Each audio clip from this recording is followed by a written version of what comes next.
So ito lang. Katawid na tayo dito nga pala ito. Itong tuloy ito.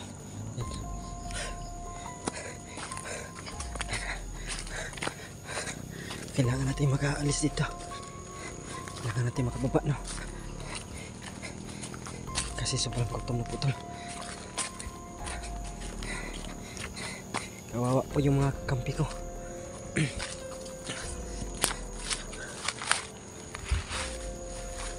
Ayan. So yan tol, kailangan din tol magmanman muna tayo sa area tol para tuluyan tayo makalabas sa area na ito. Kasi po dumating na ako dito tol. Malapit na tayong palabas tol. Kaya kailangan natin kalabas. Kasi nakita natin sa upload ni Don Carlo, may nakabantay sa exit tol. Marami yung nakabantay, kaya kailangan mo natin palinawin dyan sa exit na walang makabantay para tuluyan na tayo makalis, no? Makalabas.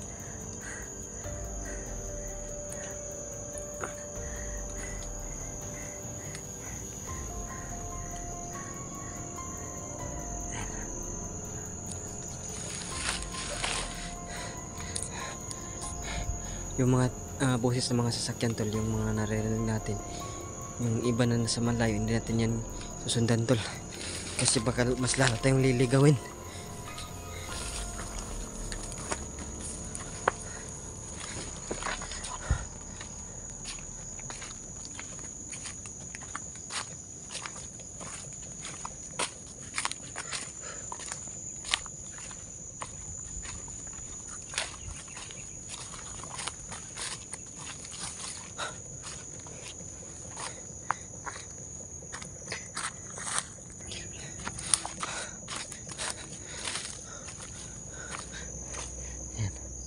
Meron po tayong narinig na tugtugan tol.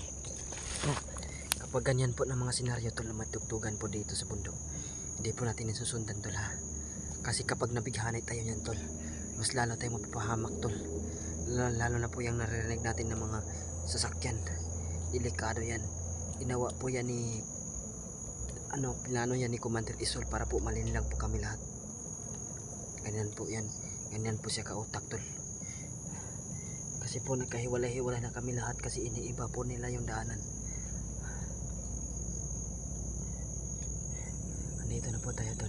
Sana wala nakabantay tol na para tuluyan na tayo makatakas tol. Makalis, makalabas, tapos matignan natin kung nasaan na yung mga kasamahan natin. Kasi alam ko sobrang gutom na nila tol. Gaya din ng dinanas ko na sobrang gutom na. Kaya sobrang gutom na din yan nila. Panigurado ako.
Abang-abang lang tayo saglit tol. Baka may makita tayong kasamahan dito na nalaan ito. Ma-respakan natin. Hindi lang tayo magpagkapi dito tol sa exit kasi baka mas marami na kaagad dito. Hindi na tayo tuloy makalabas. Magpasid lang tayo. Nandito tayo, safe din tayo tol. Maghihintay lang tayo, baka may kakampi pa tayo palalabas.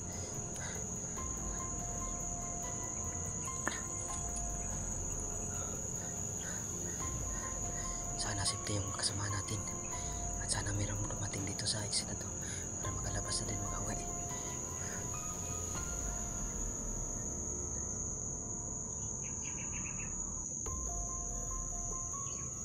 Yung mga boses na yan na narinig natin tol, mga tugtugan, hindi po tayo kailangan upalin lang tol, no?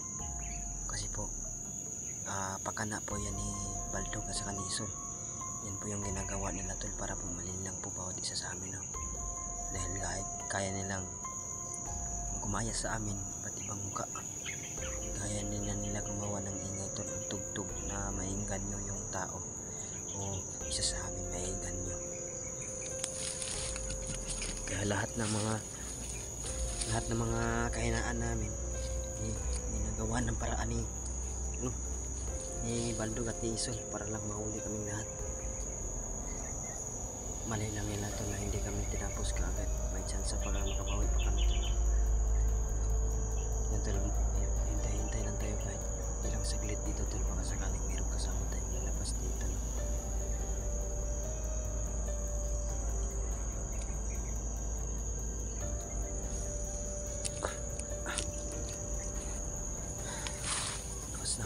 Basta may pag mayroong ng bantay, mahihirapan natin lalabas. Kaya hindi lang tayo masyadong magtatagal dito na maghintay na yung kasama natin makalabas para po tuloy natin makaalis.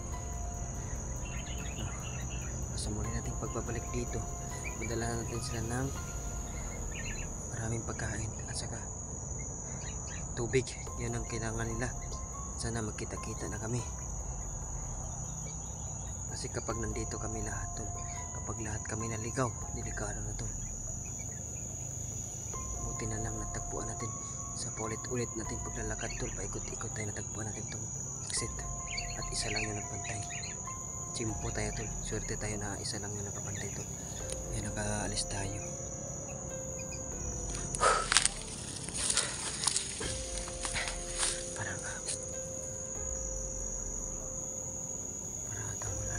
Siguro nakasamahan natin tol.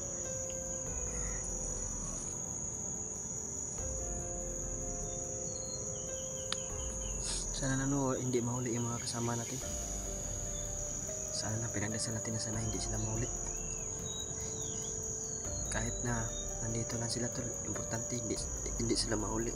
Delikado pag nahuli sila tol. Kapag na dumating na yung takdang oras o panahon ng pag-alay ng libreta,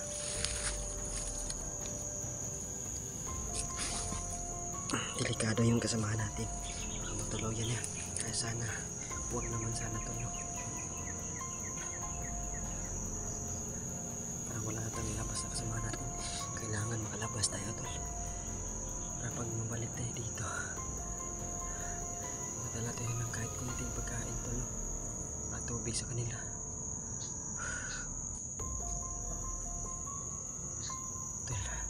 Bago tayo alis dito tol sa main exit nila, kailangan tayo tol na maglagay ng bakod para hindi tayo masundan sa bahay natin.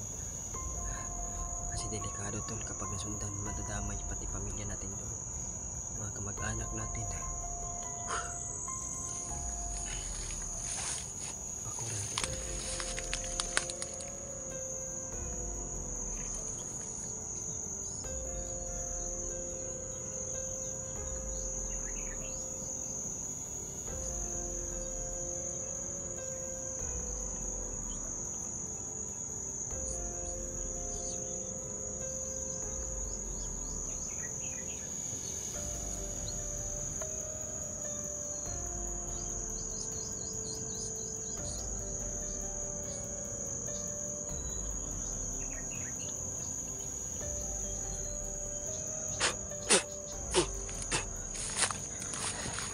Tumakot na tayo tol.